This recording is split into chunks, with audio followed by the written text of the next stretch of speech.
Hello guys, நம்ம Naruto series mask man அப்படின்னு அழைக்கப்படுற நம்ம ஒபிட்டோ வச்சுக்க பற்றி அங்கே இந்த வீடியோவில் பார்க்க போகிறோம். சின்ன வயசுலேயே நம்ம ஒபிட்டோ ரொம்பவும் வீக்காக இருந்திருப்பான். நார்மல் கிண்ணி அளவு கூட நம்ம ஒபிட்டோ கிட்ட ஸ்ட்ரென்த் இருந்திருக்காது. ஆனால் ஒபிட்டோவோட லைஃப்பில் செகண்ட் இன்னிங் விளையாண்டது நம்ம மதரா வச்சுக்கா. நம்ம மதரா ஒபிட்டோவுக்கு ட்ரைனிங் கொடுத்து கொஞ்ச நாளே பயங்கர ஸ்ட்ரென்த்தாக இருப்பான். கியூபியை கண்ட்ரோல் எடுத்து லீஃப் வில்லேஜை துவம்சம் பண்ணியிருப்பான். ஆனால் அப்போது நம்ம ஒபிட்டோவோட வயசு வெறும் 14 தான்.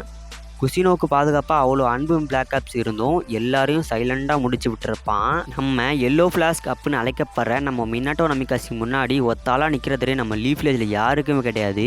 ஆனால் அப்படிப்பட்ட நம்ம எல்லோ ஃப்ளாஸ் கொஞ்சம் நேரத்துக்கு திணற விட்டுருப்பான். சோலோ ஹீரோவாக இருக்கிறதுலே பவர்ஃபுல் டெய்ல் பீஸ்னால் அது 9 டேல்ஸ் தான். காலோல் விசில் ப்ரவர்ஸ் இருக்கிறவங்க மட்டும்தான் இதை கட்டுப்படுத்த முடியும். ஆனால் நம்ம ஒபிட்டோ தன்னோட 14 வயசுலேயே 9 டேல்ஸ் பீஸ்ட்டை கட்டுப்படுத்தியிருப்பான். ஸோ கைஸ், நம்ம ஒபிட்டோவை உங்களுக்கு ரொம்ப பிடிக்கும்னா நம்ம சேனலை சப்ஸ்கிரைப் பண்ணுங்கள். பார்ப்போம் நம்ம ஒபிட்டோவுக்கு எவ்வளோ பேர் பிடிக்கும்னு. நெக்ஸ்ட் யாரோட வீடியோ போடலாம் அப்படின்னு கமெண்ட்டில் சொல்லுங்கள் கைஸ்.